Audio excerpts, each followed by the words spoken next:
Thursday, July the 21st, 2022, and as you can see I'm in the West Sussex village of Balcombe, just about to undertake a 11-mile approximate circular of this place. The train now approaching platform 2 does not.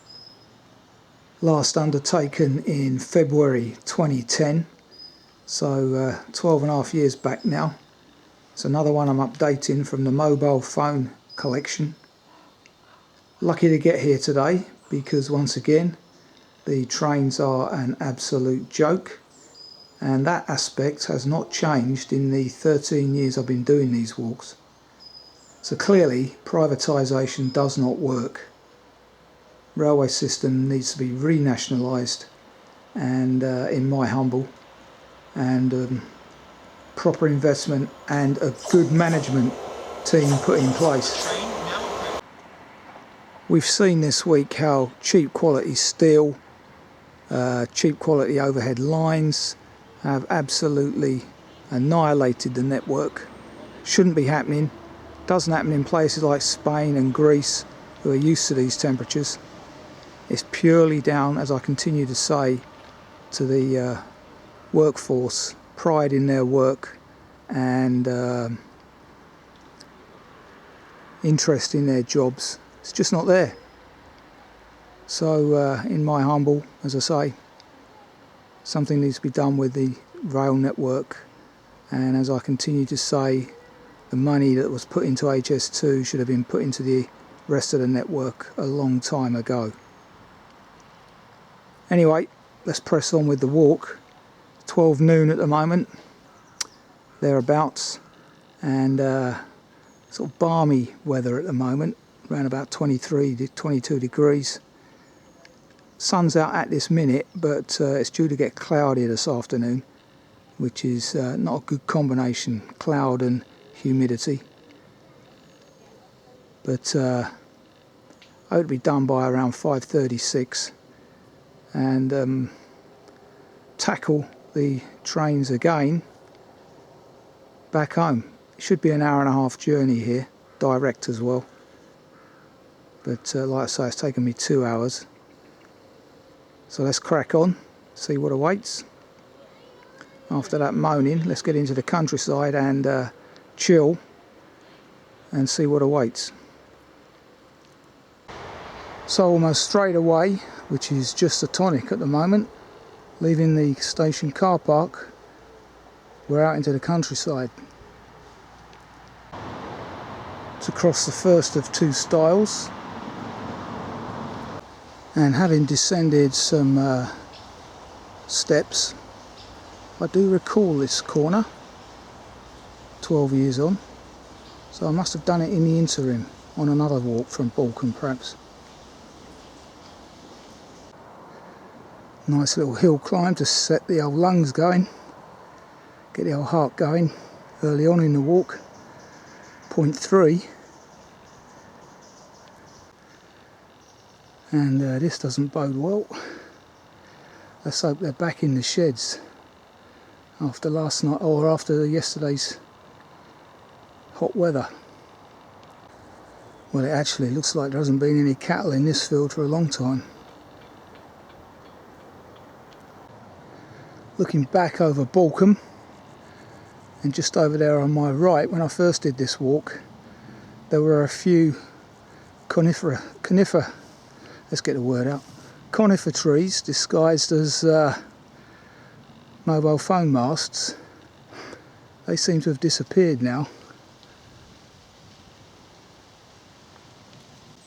Yep, I clearly remember these vessels a long way inland, so clearly I must have done another walk in the interim. Can't believe my memory's that fresh. Now walking down a lovely avenue of horse chestnuts, albeit that leaf miner has struck.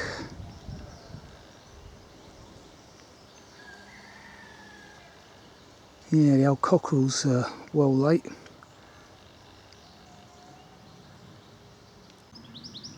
decent view on my right from point 6 in the text. Gives you an idea of the height we're at. High point today is around 500 feet if I remember correctly.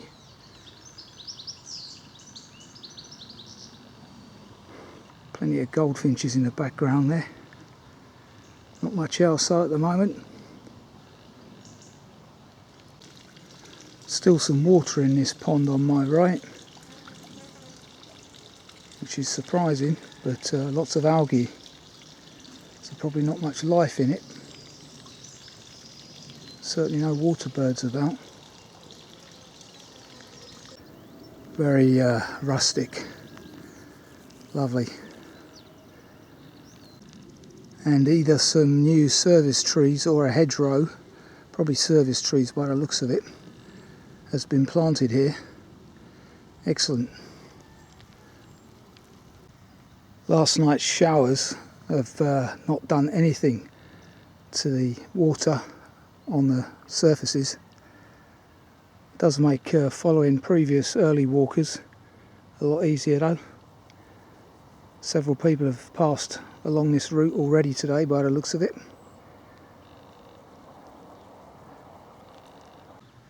And the cattle are back out in the fields, as you'd imagine, so might encounter them later.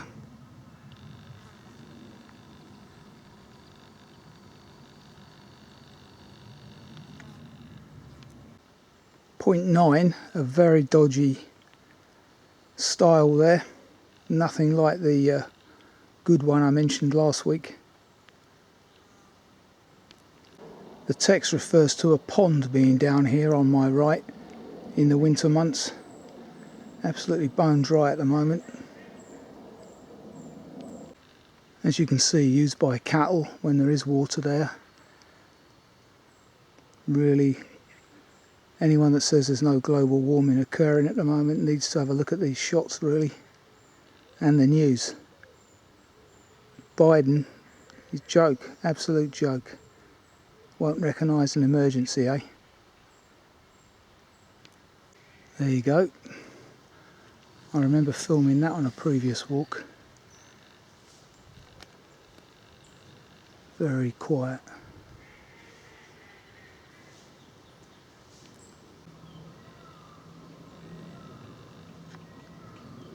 Lovely, is that a road here?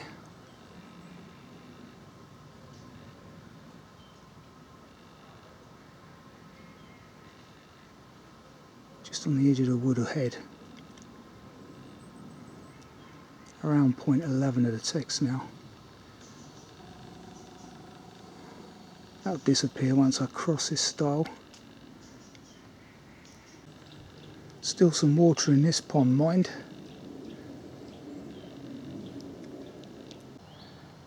Now entering more woodland.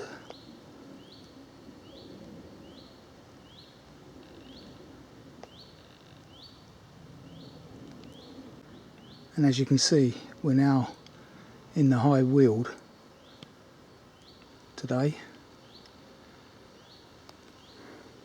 Thankfully no cattle, mind, yet. And I do remember this point clearly because it's so attractive. Crossing over a two-plank bridge here, across a little stream with hardly any water left in it now.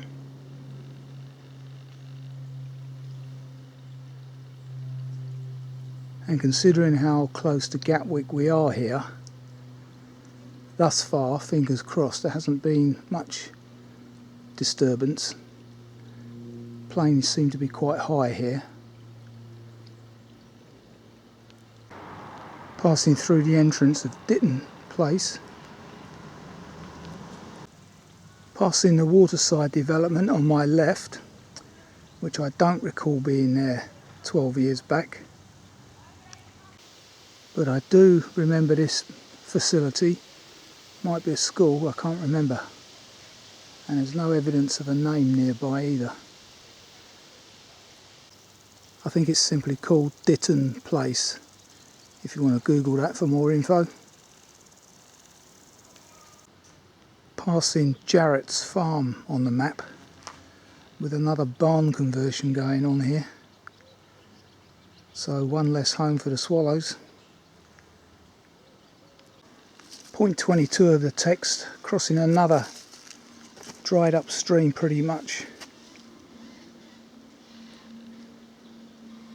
Very un-Wealden like, this lack of water, but it shows how barren the country is at the moment and the world. Really do need some water, rain. Either that or we utilise the rising sea levels, desalinate them. Makes sense to me. Now walking down a lovely tree tunnel. The Weald is beautiful in the summer months. If you can avoid the mud of the winter months, it's a wonderful place. It is at most times of the year, but obviously walking in mud makes a hell of a difference.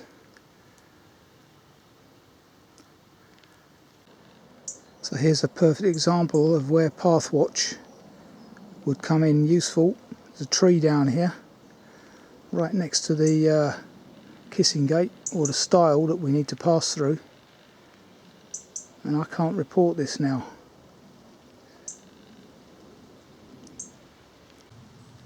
Point 21 of the text, and this almost certainly wasn't here 12 years ago. Dillon's vineyard. And a lot of this creeping in over the last decade or so, again with the assistance of climate change, we're able to adapt our soils, down in this part of the world anyway, to growing grapes. Onward journeys down this path ahead.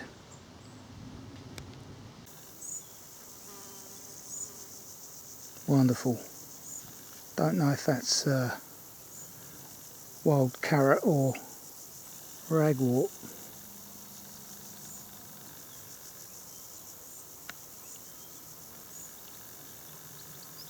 Possibly wild carrot behind it. Sorry, wild cabbage behind it.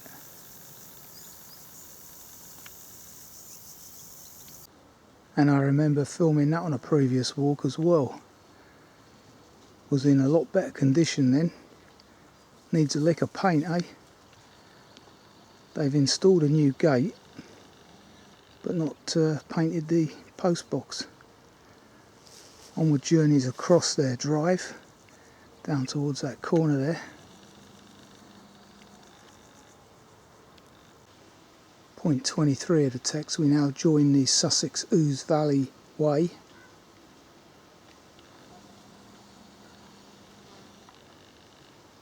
Going through this gate into more woodland. Over a boardwalk that looks like it's had recent repairs to it.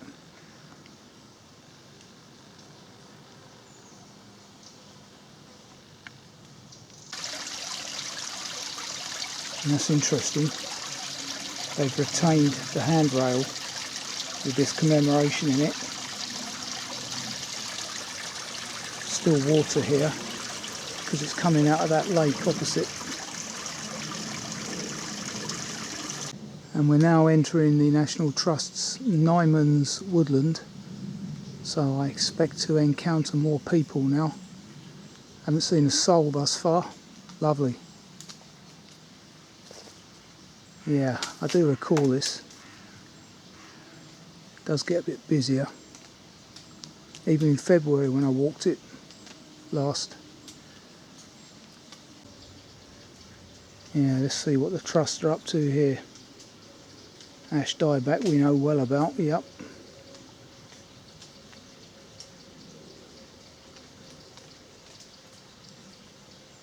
Absolutely right. It's all about the wildlife. Keep humans out of it. All for that.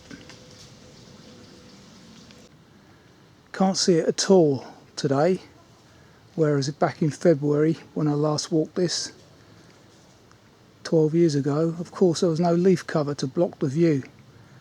But this is Lord Snowdon's lake with pavilion, on my right. Passing the Millennium Walk on my right there over the footbridge. Point 25 here, stood next to the lake. Don't continue straight on, but do a left uphill. Walking down an avenue of redwoods here.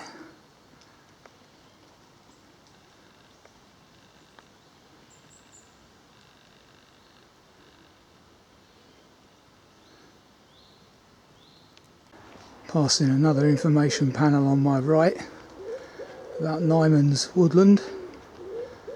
Google that for more info. Passing the car park on my left, which looks very busy today. So leaving the woods of Nyman's behind me, we've now reached Handcross, where there's a possible early lunchtime stop at the Red Lion, established 1519. Crossing over the busy A23, passing what's left of All Saints Church, because it's right smack bang next to the A23.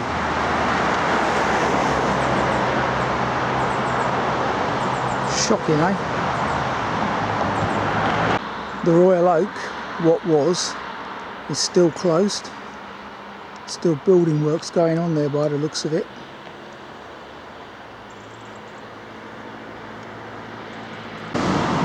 Immediately opposite the pub, you might miss this public footpath marker, but there's a house called Threefold on the left of it, and that's our onward journey ahead.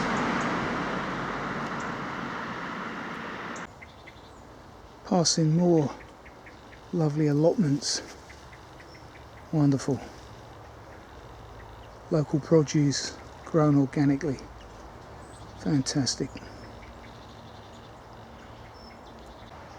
Well, it looks like the broken wooden swing gate referred to in the text has finally given up the ghost.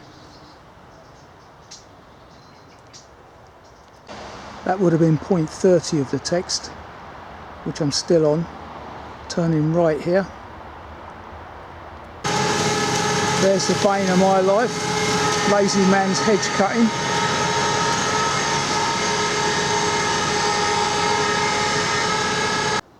Point 31, here's the iron gates referred to in the text, but I didn't see any starting gates for horses. Alright, what's that in the camera? A nosy blue bottle. So we've just left Slaugham Park, as I believe it's pronounced. Now entering the village or hamlet of Slaugham. So just passing the Heritage, which is back in business currently, as you can tell from all these cars here. That is the recommended lunchtime stop. Mine is ahead of me over there. That is St Mary's, Slaugham.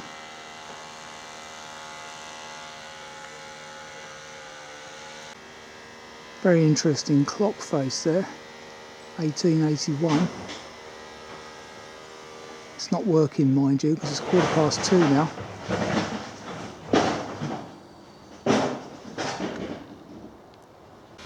So there's one seat there outside the south porch. And I'm guessing by the size of it that this is the 600-year-old yew tree referred to in the text. What a wonderful specimen, eh?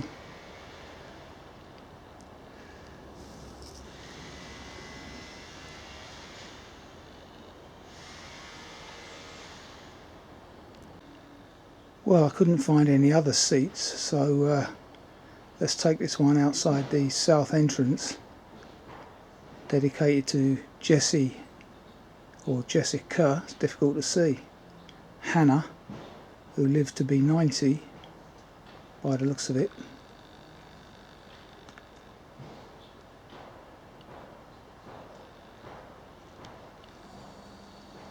Quarter past, or 20 past 2 now, lunch is served. Just over 5 miles into the walk, so around halfway. Okay, 3 o'clock, lunch has been had,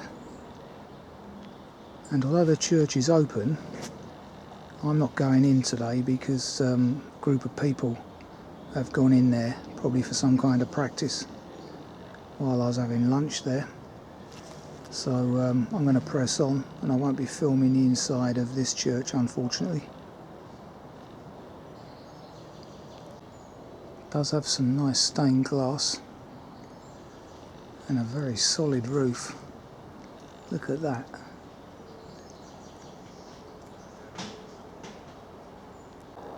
Oh, there is another seat over there. Very pleasant churchyard this.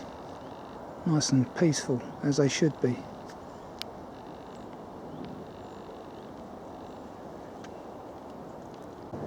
But having said that, as we leave the churchyard and approach church coverts, you can hear in the background now the noise of the A or M23, I'm not sure which, but we have to go under it soon.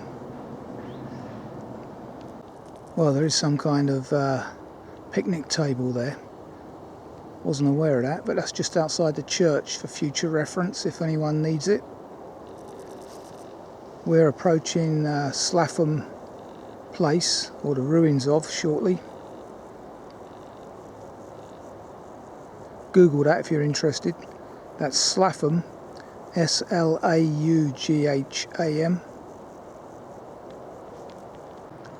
And there you can see the ruins of Slaugham Place. Was the home of the Covert family, I believe, and they owned lands from the English Channel right up to the Thames back in the day. And I believe, if I remember from the notes correctly, reading them on the way down, this is their former home.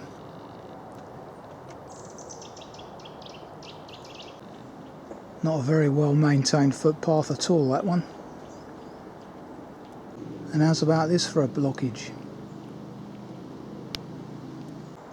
Yeah, shocking that is. Point 36 of the text, crossing this wooden footbridge over the stream. Once again, there is very little of it left. It's just mud. Absolutely incredible.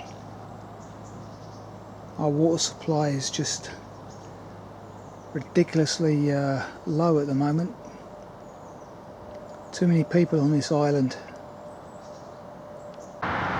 Point 38, coming down the concrete steps, and I'm next to the busy A23 here, just about to go under it somewhere. Looking to my left, I don't recall this when I did the original walk, for sure. So here we go. Voila. And this is the kind of thing that where Network Rail do have to close a pedestrian crossing of the tracks, and I can't understand why after all these years. They should do something like this. Looks like the fencing referred to in point 39 of the text is now more permanent, and the way on to the kissing gate in the corner of the field is more obvious, as you can see by this lawn mowered path. See, there's an example of West Sussex County Council replacing a stile with a kissing gate. Not too difficult, is it? And it's so much easier, makes life so much easier. And again here in the top corner of the field. So, end of July, the old acorns are starting to appear. From small acorns do mighty oaks grow.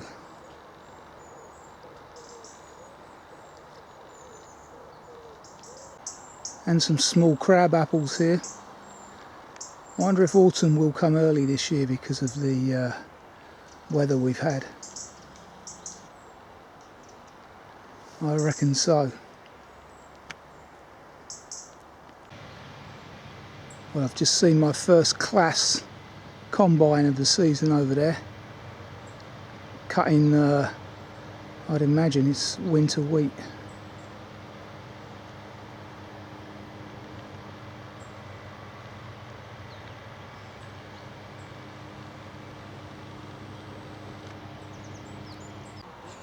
So, Staplefield Village Green.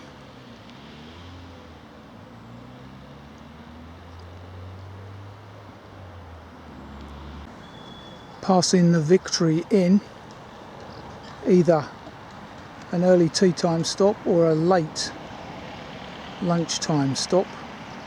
It's now 4 o'clock.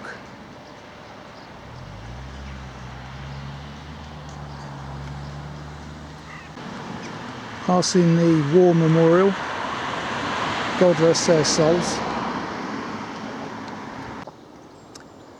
Passing St Mark's Church here.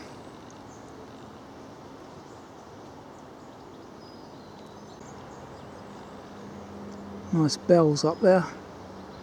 And is that mistletoe? Soon be Christmas.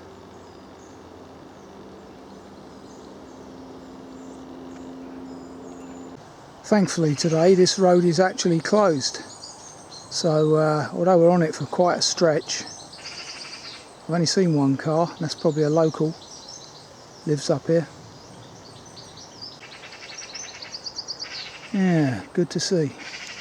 Not sure why anyone would want to park on this verge anyway. Unless there's people waiting to pick up their kids. There's a school nearby next to the church. So having come through the grounds of a few cottages behind me, point 46 of the text, you come out into a large field. And still not a considerable amount of jet noise, bearing in mind our location.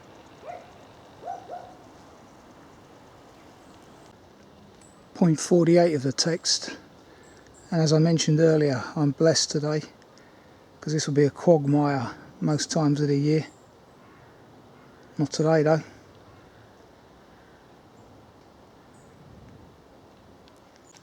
And while it's dry, it looks like West Sussex County Council have been doing some path maintenance, but they haven't removed this Himalayan balsam. Nightmare of a plant.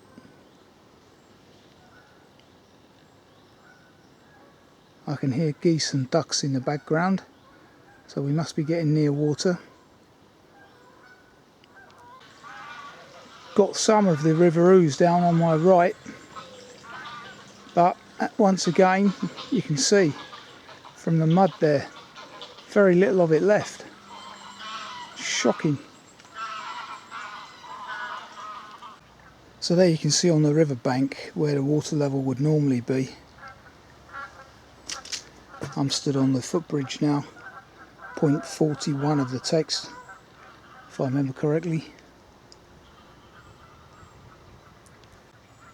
No, I didn't, it's point 48 of the text. Views back from just before Sydney Farm on the map, point 49 of the text.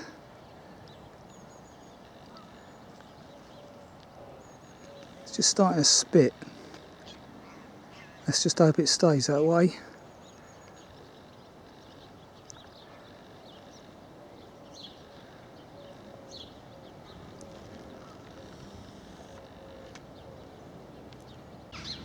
just leaving behind the very active Sydney farm. They've already baled their wheat by the looks of it. Wonderful vista on my left.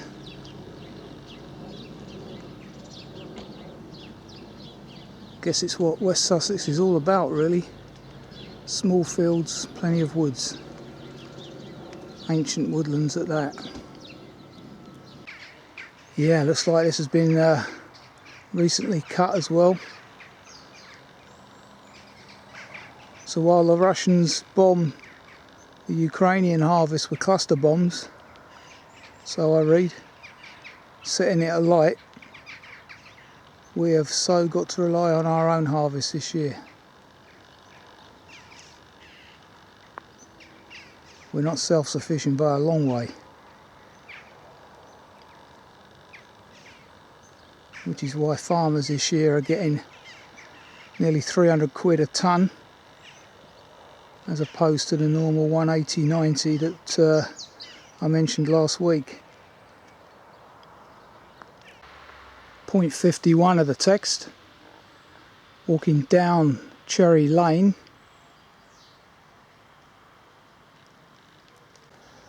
So crossing over the Ouse again, about to come off the lane, walk up the hill via the fields. And I think the house referred to as hillside, point 51 of the text I believe, is now Midwin. No, it's point 52 of the text. Looking back whence I've come and beyond.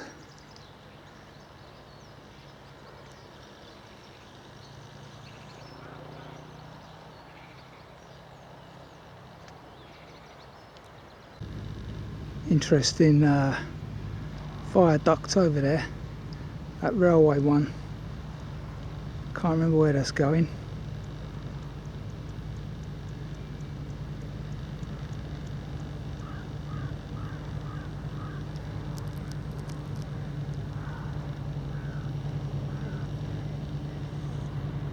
Wonderful, freshly cut corn. Amazing smell.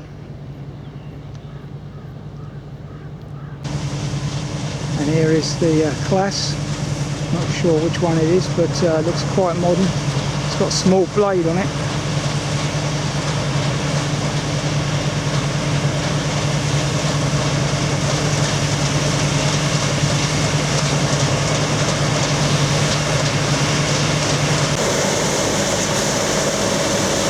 Dominator 86. Quite an old model.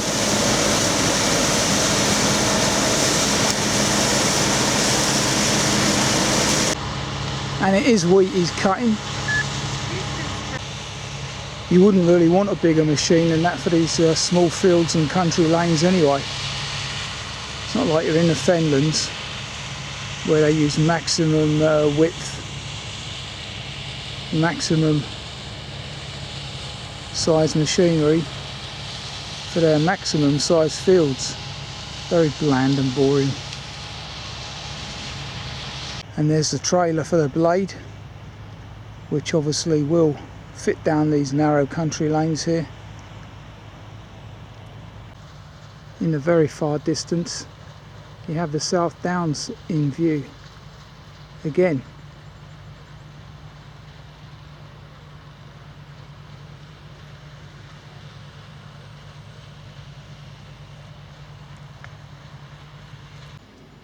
Now entering Pilsty Wood.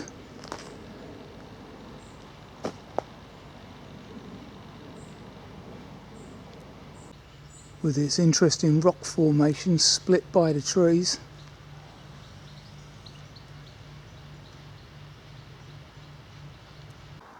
Okay, there's a crop of maize ahead of me, so as the text suggests, we bear left now, then right to bypass them. Point 58 of the text. And here's a stile that doesn't exist at all. Pathetic. point 60 of the text refers to taking a shortcut along this busy B road, as you can see here. It's 5:30 now, so rush hour for Balcombe. And I am going to take the shortened version back to the station because the onward journey into the village of Balcombe is best designed for those that want tea time refreshments in the village itself. And obviously I don't partake of those at the moment. So let's press on. So you've got this tree-clad footpath next to the B road, which should bring us back out at Balcombe car park. Passing a stile on my left where it all started this morning. So here we are, 10.8 miles, 4.5 hours later. And that was a very pleasant walk, most of which I do remember, strangely enough. Funny how I remember some and not others. Anyway, the trains are now back working properly. So having started off on a bad note with them, they're okay now, fingers crossed. But quite balmy today, and once again my pace is worryingly slow, and I think I've now discovered the reason for this. I have a Morton's neuroma in my left foot apparently. Went to see the podiatrist last weekend, and it's like walking on a marble. So, and it's in the same foot that I broke the ankle in. So having escaped an ankle surgery, the only way to deal with these neuromas ultimately, it seems, is a surgery. So that idiot that hit me on my bike has got me not one way but the other. I'm trying other treatments at the moment, but today it's aching again. Like I say, it's like walking on a marble. Could be the walking boots. I might need a broader fit. So it's a bit annoying, because what's happening is I'm trying to protect it and overloading the right foot, which is the currently good leg. So yeah, I don't know how long my walking days are going to last now. Very annoying. So getting back onto the positive, as I say, very nice walk.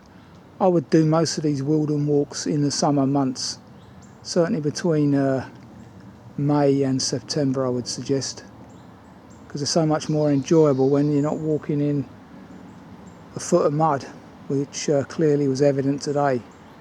And what was also evident today was the dire need for rain. And I can't see it's coming anytime soon either. Right, book 1, walk 16, once again revisited, 12 years on, and very enjoyable it was. Till the next time.